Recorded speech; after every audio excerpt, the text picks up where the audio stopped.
जो बोला था याद किया? तो मेरे साथ बोलना है फिर, है ना?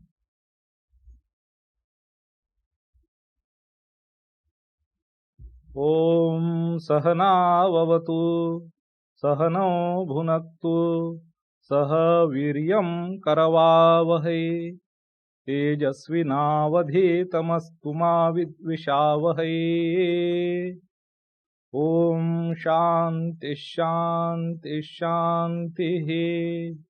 हरि ओम। पार्थाय प्रतिबोधितां भगवता नारायणेन स्वयं व्यासेन ग्रथितां पुराणमुनिना मध्ये महाभारतम् अद्वैतामृतवर्षिणीं भगवतीं अष्टादशाध्यायिनीम् अम्ब त्वाम् अनुसन्दधामि भगवद्गीते भवद्वेषिणीम्। वसुदेवसुतं देवं कंसचाणूरमर्दनं देवकी परमानन्दं कृष्णं वन्दे जगद्गुरुम्। मूकं करोति वाचालं पङ्गुं लङ्घयते गिरिं यत्कृपातमहं वन्दे परमानन्दमाधवम्।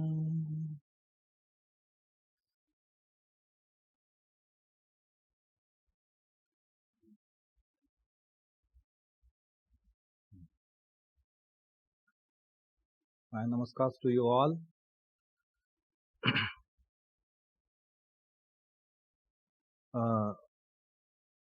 I'm sorry that I'm late for our class, because now this spiritual initiation, those interviews are happening. That's why I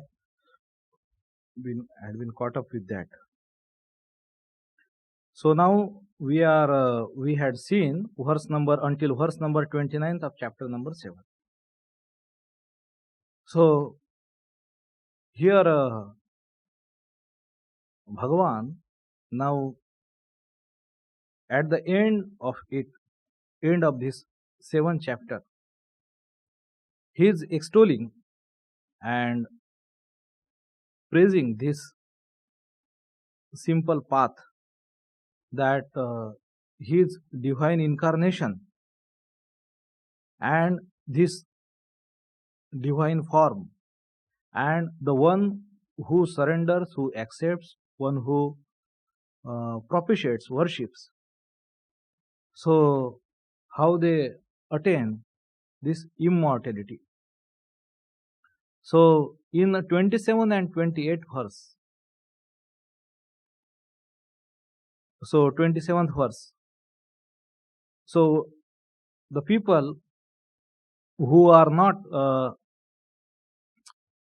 who does not worship, they are explained. Ichha dvesha samutthena dvandva mohena bharata sarvabhutani sammoham sarge yanti parantapa. He parantapa. So an adjective for Arjuna. So there are people, they go to the cycle of birth and death, that is called as sarga. So this word is different from the word swarga. So this has to be noted. Sarga and swarga, these two words are different. So because of this ichha and dvesha, so one is desire and one is the abhorrence of it or despise of it. Desire and despise, ichha dvesha, and by this duality, this is the moha, as if dvandva mohena, that dvandva itself is moha. So moha here means, again and again we have to remember that moha in Sanskrit, and especially in context of the Vedanta, in spiritual life, moha is not attraction.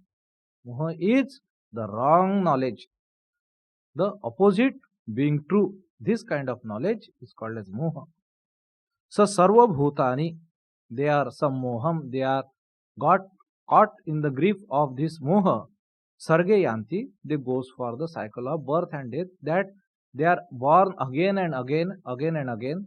So karma, karma phala, this cycle goes on.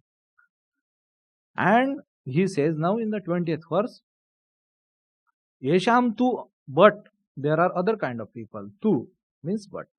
Yesham, for those people, punya karma nam, like the people who are doing good deeds, punya karma.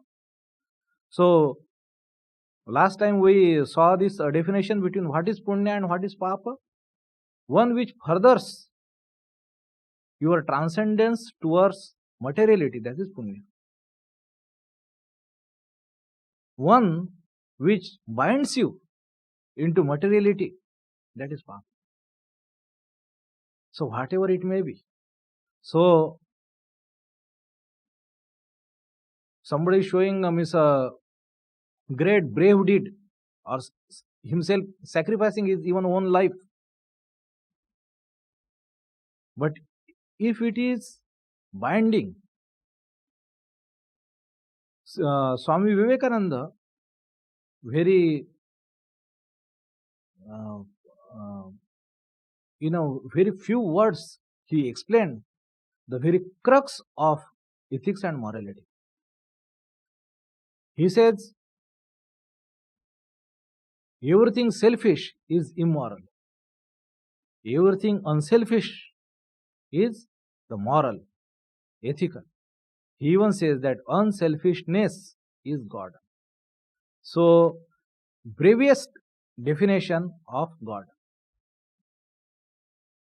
The most short definition of God. He says unselfishness is God.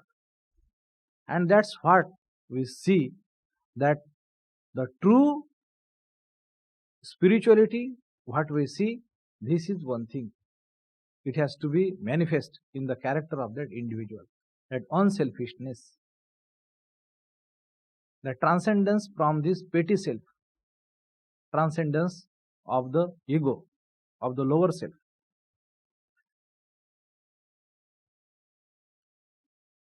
So, punya karmanam jananam, of such people whose papam is antagatam, they are about to end, they are going towards its end. That is the characteristic of these people. So, how we, this line is one way very significant, we can say. So, many times we do not, like in spiritual life, so we will find various ideas people have about spiritual life. So,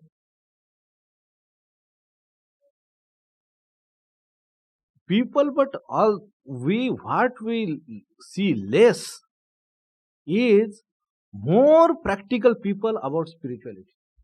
That we do not see.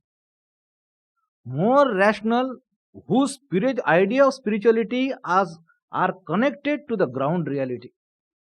That we do not see. We have some such idea which are totally disconnected.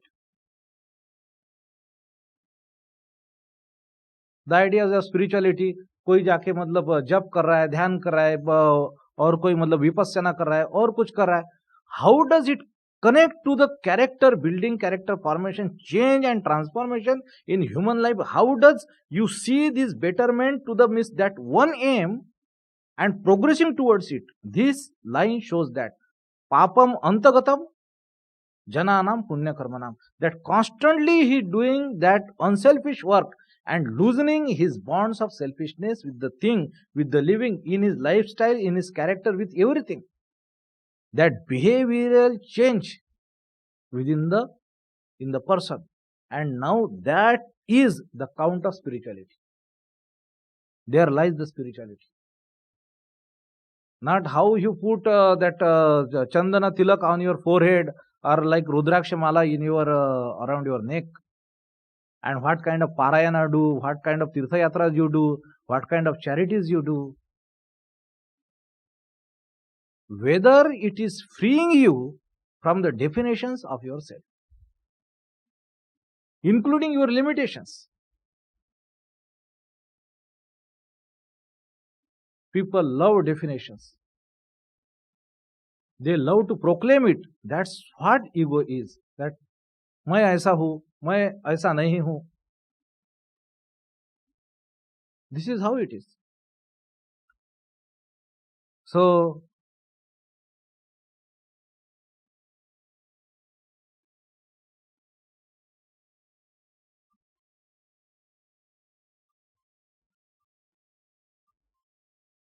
for such people, and this is the characteristic, this dvandva,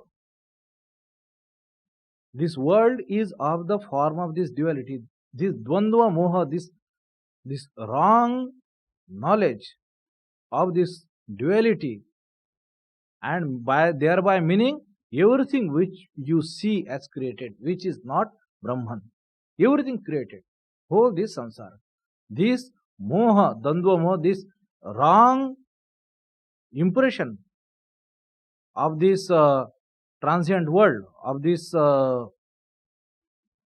transmigratory world, this they are getting freed slowly. This does not captivate, this does not interest, this does not lure them, absorb them like before. Now this change is coming into the being. So where this mind resides into, what their mind absorbs into, from what they draw joy, they certainly draw joy from something which is not this, which is not dvandva moha. It is free from that. So somehow they get introduced to this bliss which comes through this concentration of the mind. Concentration is leading to unity. Away from it is diversification. This is world, and that is concentration, is path to the Brahman, the unity, the one without a second.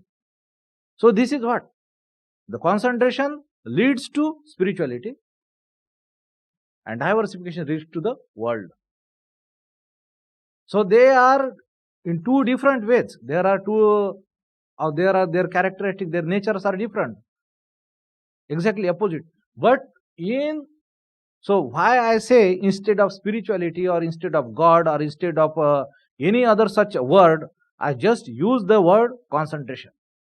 So this person, while doing any other work, his mind, if he is trained and if he is not gotten robbed by different fragments of the world, other than where his mind or where he is engaged for that time, place or context.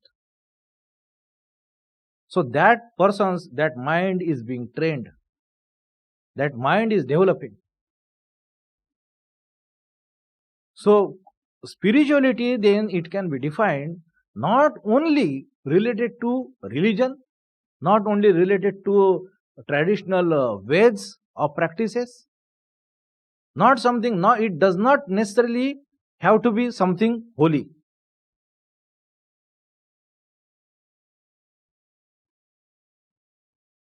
So spirituality in its principle, so we get to understand that it's a principle, it's the ultimate nature of the reality. It is bereft of any adjectives. It is present in every state, every particle. It is immanent and it is transcendental. It is everywhere. Our approach, one way is concentration. The way to it is the concentration. The person who is intent upon that and looking for it, and he can take any path. Therefore, Jnana Yoga, Bhakti Yoga, Raj Yoga, Karma Yoga, these all are paths to attain that experience, to attain that transcendence, to attain that nectar of immortality, to attain God, to realize God. Swamiji says is being God, becoming God. To realize God is being God and becoming God. No less than that. You are God by nature. You are reclaiming your own nature. And you shun off, you shed off this apparent false cloak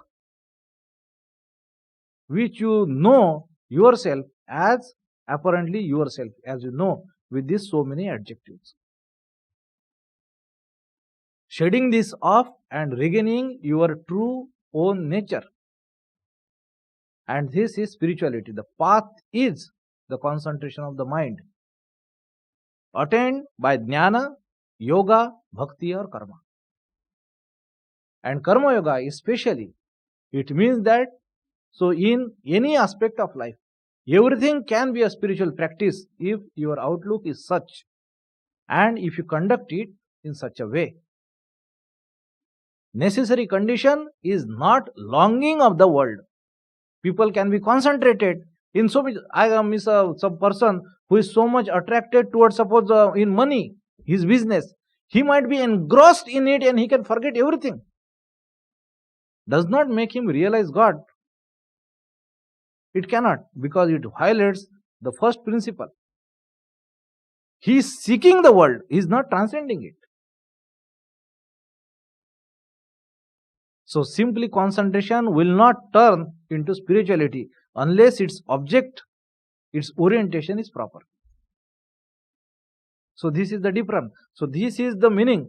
Antagatam papanam jananam punya karmanam. So these are the people, they know this is the aim. So they are punya karmanam people. They are antagatam papanam people. And these people get free from this infatuation of duality. This dream is over, is going to get over. Dvandva moha nirmukta. Bhajante mam drudhavrataha. This is the word he concludes with. He says, these kind of people, they worship me with the firm resolution. Drudha vrataha. Drudha is firm. Vrata is like a commitment. A consistency is there. Not only once upon a time means I have great emotion and with lot of emotion I pray and then I do not come 1 year. There is no vrata. There is no that cycle of repetition. So that is not going to yield the result. Then in the 29th verse, Bhagavan says, Jara marana mokshaya mama shritya yatanti ye, who try to seek shelter in me, mama shritya. Mam, here shelter in me refers to what? Only Krishna or Vishnu. Not only that, that divinity, that principle of divinity itself. Howsoever you may see it. The difference between made the divine and something what you called as Devatas, Ishvara and Devata. There is a distinction. So, in your old age and in your death, and when you are seeking the deliverance, who try to seek shelter in me. So what happens to them? Then he says, Te Brahma Tad Viduhu. Te Tat Brahma Viduhu. So that would be the correct form of the sentence. So he says, Tat, this word is important, especially in the Vedanta. So this Tat refers to Tat Tvam Asi. So in Vedanta, this, like earlier I said, idam just means idam, this, just this, only this much word, this, idam means world. In the context of Vedanta, if said idam, idam means world. So idam, just its translation is idam means this. So if this word is referred, this means world, and tat means Brahman. Tat means Brahman. Tat Tvam Asi. So, because these words are how they have come to mature to have this meaning through lot of deliberation and a discourse of ideas. So that's why they have come to this state that just this much word. Tat means actually that. Okay. Tat literally means that much. And idam means this and that. So as soon as you say this, means your apparent revelation, you are referring to the world. And when they say that, in this philosophical context, that as soon as it says that, tat, it refers to that ultimate reality, paramarthik satya. This is vyavaharik satya, this, idam. As soon as you say idam, it means the world. Which is psychosensory appears, which is the matter of subject matter of your experience, of your senses and your mental faculties. That is the world. Which makes it possible, which is sakshi of everything which lies beyond both these things. That is the Shuddha Chaitanya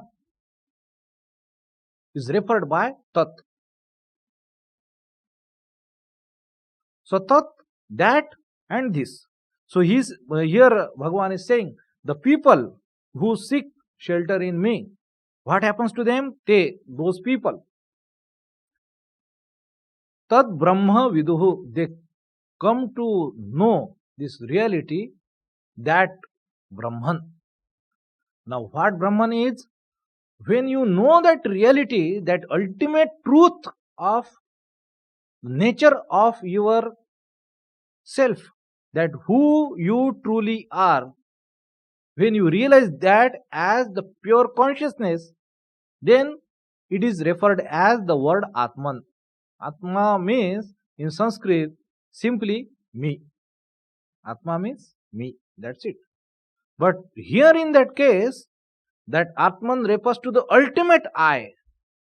Ultimate I which transcends our apparent I, which we call as ego. The sense of identification is called as ego. So Atman is when you realize that consciousness as your true nature, true self, as the ultimate truth, then it is said as Atman. Whereas the same principle, when you realize as the ultimate reality, ultimate truth of everything, nothing left, including you, then it is referred as by the word Brahman. So everything is that pure consciousness only. Nothing exists more than that.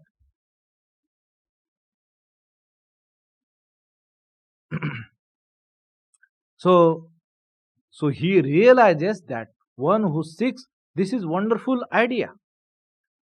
So he says that one who seeks shelter in me, Mam. So definitely Ishwara and Ishwara Avtara. So when we say God, again and again referred to this 5th verse of 4th chapter, Ajopi San Avyayatma. So when we say God, we say consider 3 realities. One Brahman, then Ishwara, and then Ishwara Avatar. 3. So God appears or God exists in all these 3 configuration, I will say, if I can use the word. The ultimate one, the Brahman, the Ishwara, and the Ishwara Avatar. Okay. And in every state, he is God. Or you may, if we can use the word he, you cannot say it he or she or anything. So whatever, in Avatara you might be able to say he. But in both these cases, though this Ishwara is referred as the Purusha, Parama Purusha, etc. But Purusha does not mean man. Purusha does not mean man. So it refers to that so Vyashti, or on the individual level, which is Atma. So whole this creation, if it is considered as one entity and its Atma, that is Ishvara. Samashti Atma is Ishvara. Now he says Mama Shritya Yatantiye, that who seeks shelter. Now this is like human behavior, and it requires some anthropomorphic nature of God. So, seeking shelter to the Ishvara Avatara. Ishvara. So, the person who would be seeking that shelter, he will realize him in its ultimate form. Te tad brahma viduhu. That is the meaning.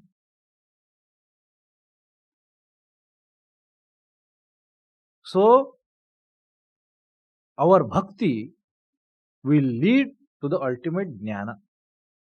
Simply put.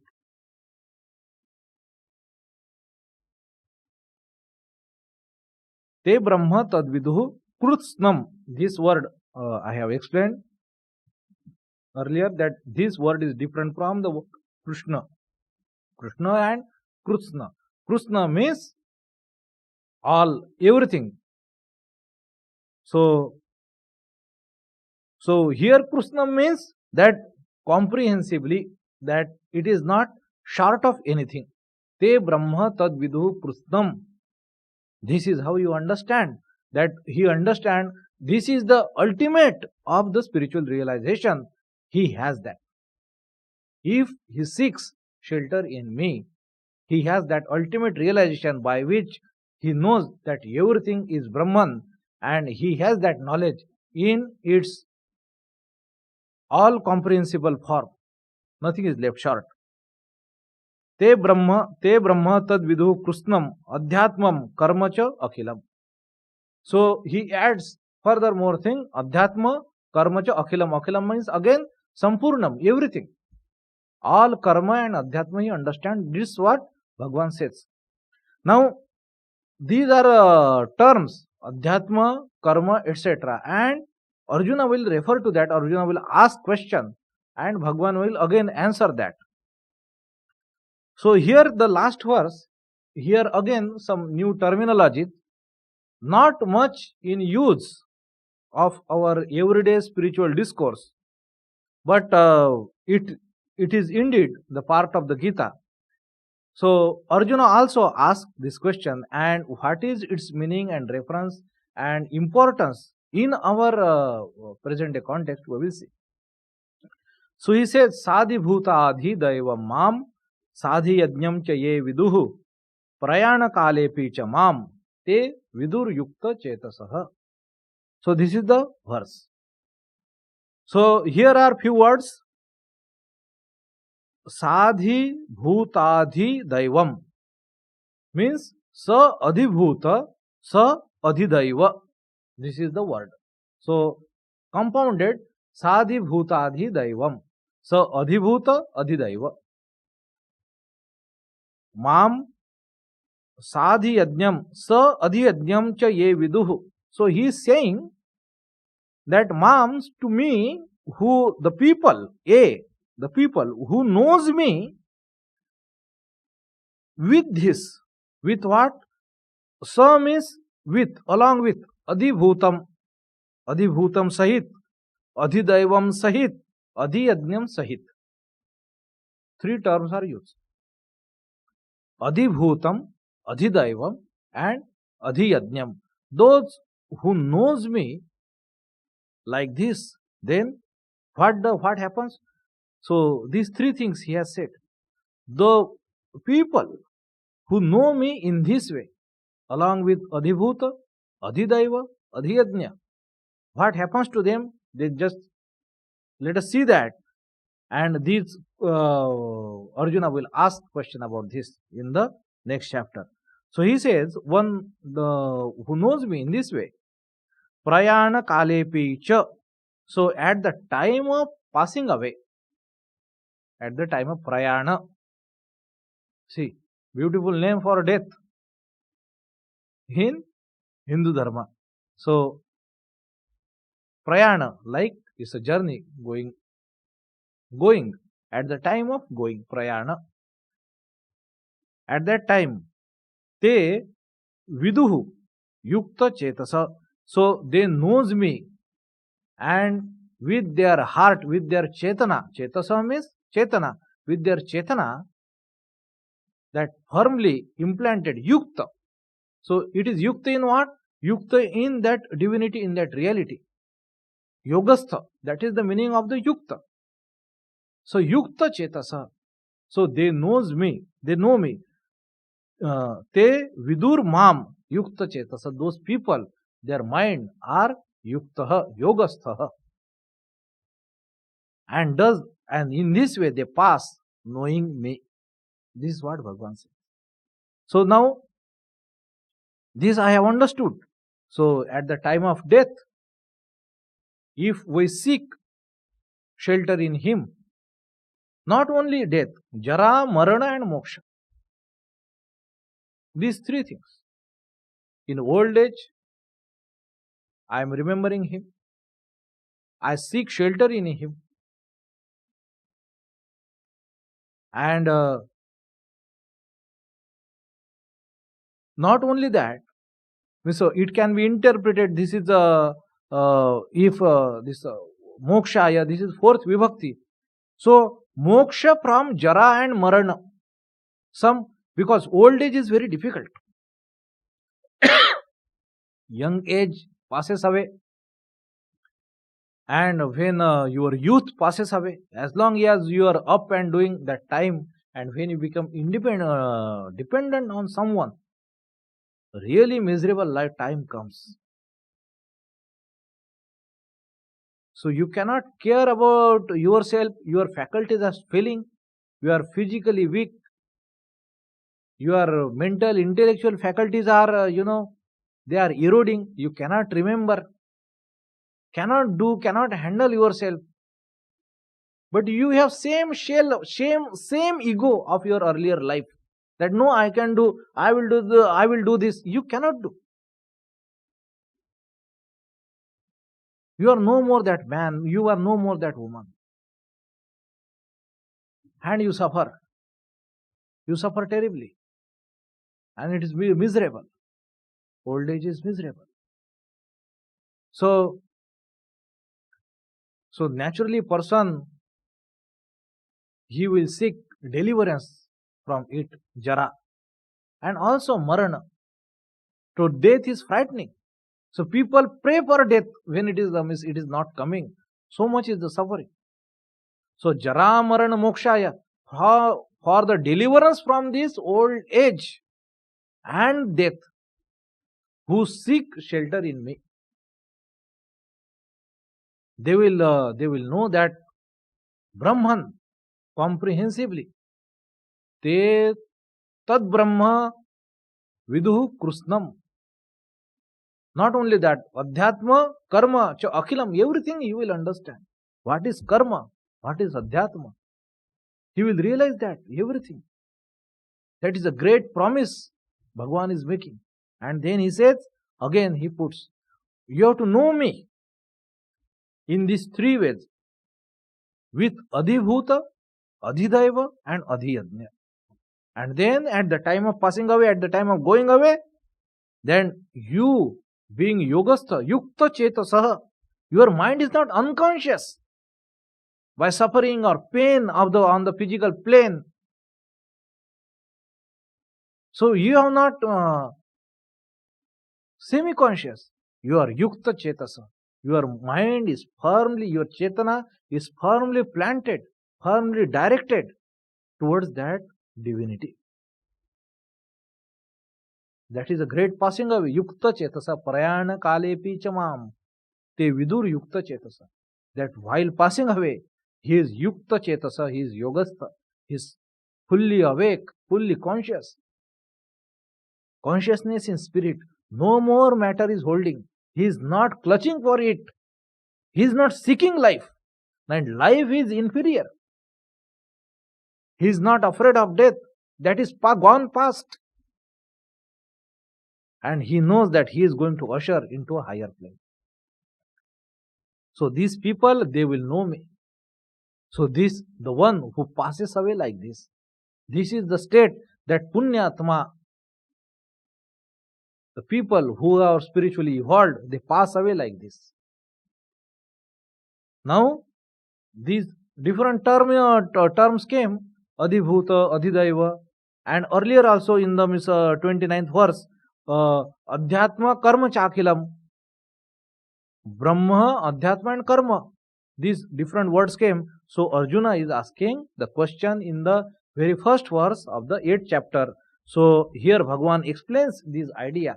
So here concludes the 7th chapter, the Saptama Adhyaya, called Jnana Vijnana Yoga. So here Bhagavan explains what is that special knowledge. What is that special knowledge? Vishesha Jnana. And what we see in short, ultimately, that the nature of the reality not only of the individual, but of everything, that he is parivyapta, he has permeated and enveloped everything. Yet he is not the content, he is not the material, he is the transcendental reality. And he shows the way which kind of a person are inclined, who are disposed towards it, to worship him, to seek shelter in him. And there are other kind of people who seek the world, who seek the materiality. And this is the way for the moksha, this is the way for the deliverance. So everything that being told, but in the end part, these different ideas came up. So Arjuna is asking that very question in the very opening verses of this 8th chapter. This its name is Akshara Brahma Yoga. So Arjuna says, Kim tad Brahma, Kim Adhyatmam, Kim Karma Purushottama, Adhibhutam cha Kim Proktam, Adhidaivam Kim Uchyate. So these very terms came earlier. So Brahma is fairly known. So he thought, let us ask once again, with context of these things, that Bhagavan said, te Brahma tad vidu Krishnam. He has said, that's why he starts from there, that what is that tad Brahma? Kim Adhyatmam. What is Adhyatma? Kim Karma. So these words are, so to say, fairly known, but really the last verse, it confused Arjuna. So he thought, is this to be understood in something different way? So he is asking everything. So what do you mean? What are you referring to? What is that Tad Brahma? That Brahman? What is that Adhyatma you are speaking about? What is that Karma? What did you say that you have to know me with Adhibhutam and Adhidaivam? What is that Adhibhutam and what is Adhidaivam? And he said then another term was Adhiyajna. With Adhiyajna. So what is, then in the second verse he is again saying, Adhiyajna katham kotra dehesmin madhusudana prayana kale cha katham jneyosi niyatatmabhi. So the last term remaining is Adhiyajna. He says, so what is this Adhiyajna? Katham. And Kotra means, Katham means how and where. What this new kind of Yajna I am hearing about. What are you referring to? And in this Deha, because so, hey Madhusudana, so when, because Bhagavan he is saying that it is about the passing away of the individual at the time of death, prayana kalepi. So means at that time also. So when he would be passing away, that person, he would have nothing but the burden of this body. He is asking that at that time, so this yajna only means, so dehe asmin, in this body itself, or in this sharira, or in this life, this can be interpreted in various ways. So in this life, where is that adhiyajna? What are you referring to? And at the time of passing away, prayana kalecha katham, how neyosi. So how should we know that how should niyatatma bhi, this word he used, niyatatma, because Bhagavan used the word yukta chetasaha. Bhagavan used the word yukta chetasaha, that is, that person is going to be yogasthaha. So yogastha means then he uses referring to the people who has practiced their discipline rigorously, consistently over the period of their life. That's why the word niyatatmabhi, because niyamana, this is the very central practice of the yoga. So when yoga itself it starts with this word. This very first sutra of Yoga Sutra, Patanjali Yoga Sutra, is Atha Yoga Anushasanam. Yoga Anushasan. Yoga Anushasan hai. Yoga is the discipline. So he is referring to the word Niyatatma Bhe means yogis. These people are not ordinary people, they are yogis. Yogis means not necessarily that they would be cave dwellers. Every individual living in the society can be yogi, if provided he lives his life as niyatatma bhi, that he had niyata controlled his self. And atma bhi means such people in plural. So how does these people, niyatatma bhi, these yogis, the people who have followed discipline throughout their life, these people know at the time of death?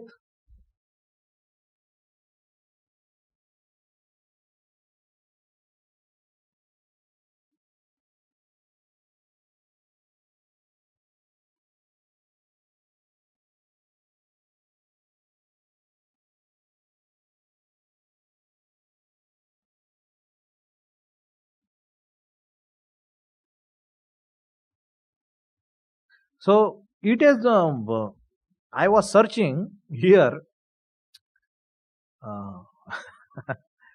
So I was searching to know some referring to God. There must be some word or indication. Okay. Then Maharaj is translating simply, and how art thou known at the time of death? By the self-control. So, but this thou word is not there in the line. So, like earlier, mam, etc. So, here when Arjuna is saying that to you, tvam, there is no such word. So, why? And then it dawned upon me that Arjuna is speaking in passive voice. So, Arjuna is speaking in passive voice. So, what he is saying, how he is putting it, how thou, that's why Maharaj also using the passive voice statement only.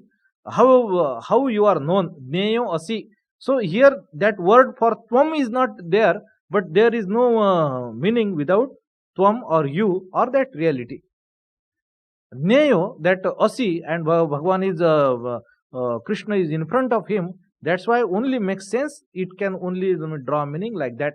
That how this Niyatatma Bhi, these people, disciplined people who had lived a disciplined life, how you are known by them at the time of death. How you are known by them, this is the language he used. Katham, how? How you are known by Niyatatma Bhi, by these disciplined yogis, by the disciplined people at the time of death. So, this is what in first and second verse now Arjuna said.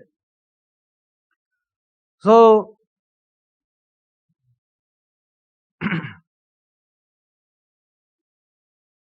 5 minute something is there.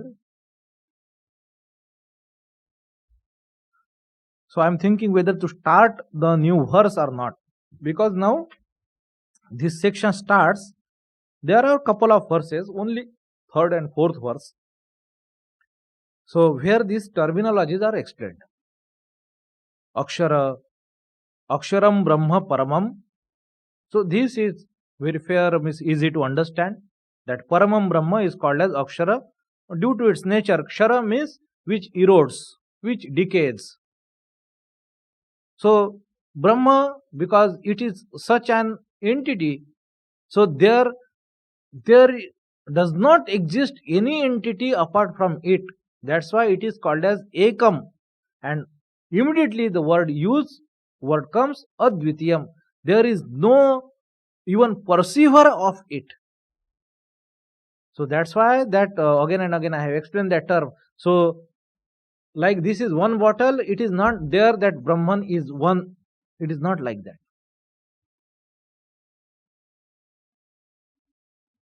It is Advityam. There is no drashta or jnata of that Brahman. Brahman is always the subject. It is never object of realization. Brahman is never subject of realization. You do not realize something like you know every other matter of the world. You do not know Brahman like that. It never becomes the subject of your knowledge. It never becomes. Brahman is, it never becomes the object of your knowledge because it is ever subject. It is always karta. It never becomes karma. It never becomes the object of your knowledge. So it is not something you have. You are Brahman. That's what you realize. So, why this is important? So, in Brahman, we do not, so people say there can exist multiple infinities. Okay, multiple infinity, like space is one infinity, infinite space, like infinite time. Okay. In Brahman, there cannot exist any other infinity other than itself. There exists nothing. It is of the nature of pure consciousness and nothing exists apart from that. Why this is important? Because to have any vikara, any change, as we say, erosion, decaying, there have to exist something else. Like for iron to rust, there requires oxygen. If oxygen reacts with this metal called iron, Fe, then ferrous oxide is formed, that we call as rust, etc. etc. So to have a vikara, a change, another entity is required. And in the case of Brahman, there is no entity other than itself.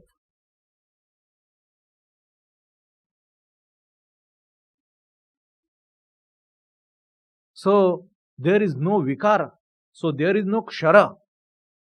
And that's why it is called as akshara. That Brahman is called as akshara. Brahma, paramam, it is the highest, ultimate, paramarthik, param arthik.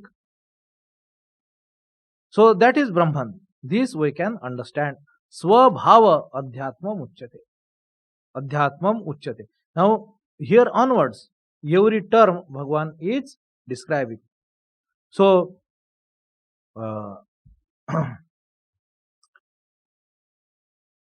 so I think we should take break here because these terms has to be explained a lot.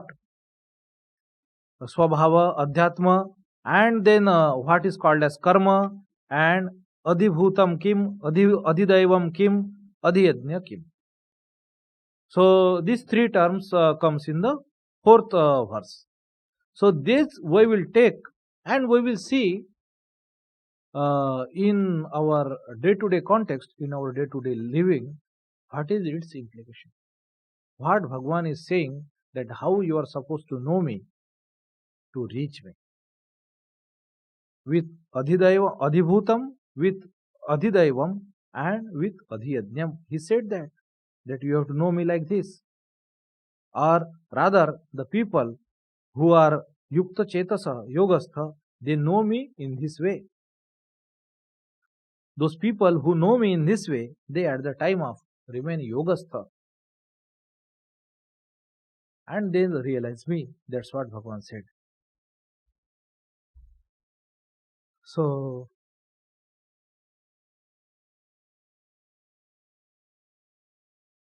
Next Sunday कुछ है? चलो ठीक. ओम शांति शांति शांति. हरि ओम तत्सत्. श्री रामकृष्णार्पणमस्तु.